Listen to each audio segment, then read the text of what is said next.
Hi and welcome to the Roast Recap, where we look back on the bizarre week that saw the Pope accept evolution, the Greens criticise a rise in the price of petrol, and a billionaire miner fight for an emissions trading scheme. Honestly, if you told me Satan just rescued Jesus from a tree, I'd believe you. Let's just hope it's still Mark Humphries presenting the headlines and not some short, bald woman.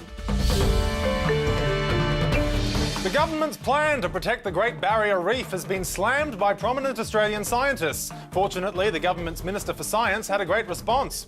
I don't exist. According to Australia's leading scientific organisation, the Academy of Science, the government's plan to save the reef is missing one tiny detail. And surprisingly, it's not a chapter about how the reef needs to do more lifting. The plan is almost silent on the issue of climate change. But in the government's defence, climate change isn't real. For the Bolt Report, I'm Mark Humphries. What else is in the plan? One of the key goals of the draft plan is to ensure that 4 new mega coal ports are developed along the Great Barrier Reef. Mega coral ports, eh? That actually sounds pretty good for the reef. Mega coal. No, that's not good at all. But before you get ahead of yourself and say this is completely just give them one more chance with this report. The board charged with protecting the reef doesn't have any independent science input whatsoever. It does have 2 members who have interests in the coal and port industry. Okay, now you can say this is completely Ricky Muir, the senator whose favourite novel is the super cheap auto catalogue, has lost his second chief of staff. It's the worst thing to happen to Ricky since he found out he couldn't use this cover on his Senate seat. Sarah Meny, who'd only been in the job for 2 months, resigned as chief of staff on Friday, which is a shame because we're going to miss her work on Twitter promoting some of Ricky's greatest achievements. Australian beard-growing champ praises Ricky Muir's goatee. Sarah Meny declined to comment on why she was stepping down, as distinct from Ricky Muir, who seems to be physically unable to comment.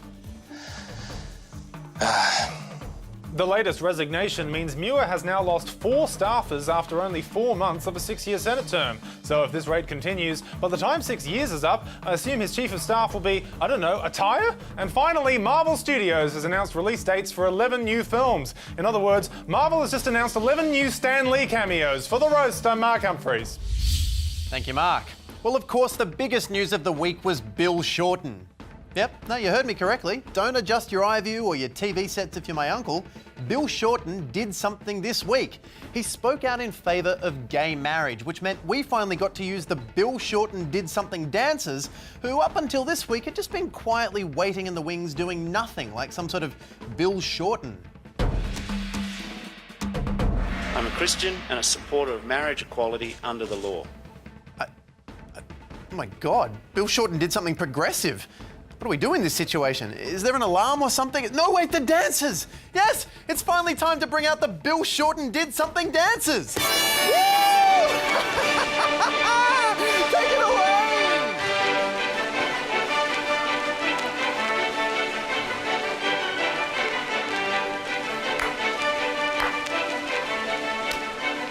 Okay, let's do this.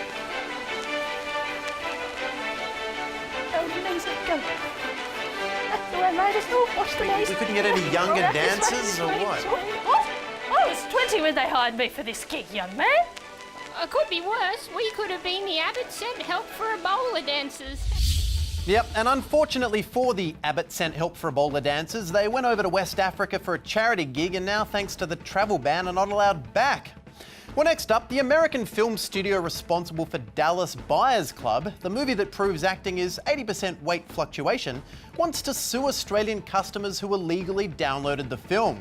And if the internet service providers don't hand over the names of those customers, well, that film studio is not afraid to get its hands dirty. I'm going to ask you again, who downloaded the Dallas Buyers Club? Dodo internet that flies. You'll be lucky if you can walk after this. The names! Give me the names! And if people thought the price of watching a film at the cinema was bad, wait till they hear about the price of petrol, which is about to become even more expensive, like popcorn at the cinema. Because this week, the government circumvented the Senate to introduce a fuel excise that would cost the average household an extra 40 cents per week on fuel. Now, 40 cents, how far can 40 cents of fuel actually get you? Go. You sure? Yeah. Hit it.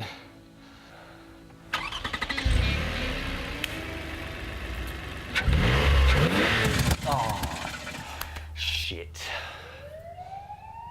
They'll be cursing themselves they didn't pick up that 20-cent coin they saw on the street on Monday. But how did it come to all of this? Alex Lee knows. Last year, things were so simple. Labor made the decisions, the coalition said no, and the Greens took the credit for anything that passed the hung parliament. But after the election, Abbott gave up his starring role as opposition Abbott, and everything changed. So when it came to the fuel excise, something the Greens would normally support, the Greens chose politics over those pesky principles that had been holding them back all this time, and did what Abbott used to do best. They said no. So now the coalition have found themselves supporting a tax that helps the environment, while the Greens have deforested their own conscience and said they'll block a tax increase on fossil fuels. But maybe it's a smart move. Trees don't vote for the Greens, and now no one will. Of course, the Greens argue that the money made from this scheme will encourage more people to drive and pollute since it'll be spent on building more roads. Roads we won't need when we finally switch to electric cars and only drive on the sky. Speaking of nonsense, Jackie Lambie has proposed a ban on the burqa. And so what better time for a special Halloween edition of our yet-to-be-cancelled children's political cartoon, Lammy and the Brick. It's time for the adventures of pup, senators and friends. In the Senate and out of their depth. It's Lammy and the Brick. And Wang. In burqa banshee.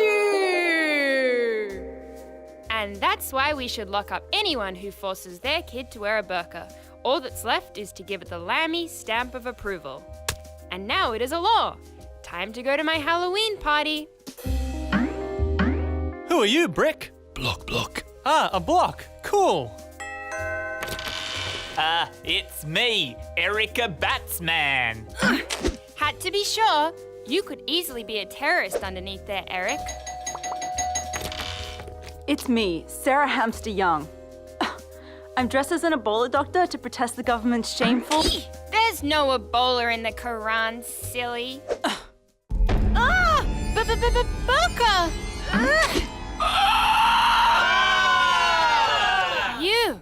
For a second there, I thought it was a Muslim lady. That was close, right, guys? Guys? Parmosaurus, did you see that? I haven't seen it. I don't know what you're talking about. I haven't seen anything about it. I haven't heard anything about it. I would have to know about it before I could comment on it.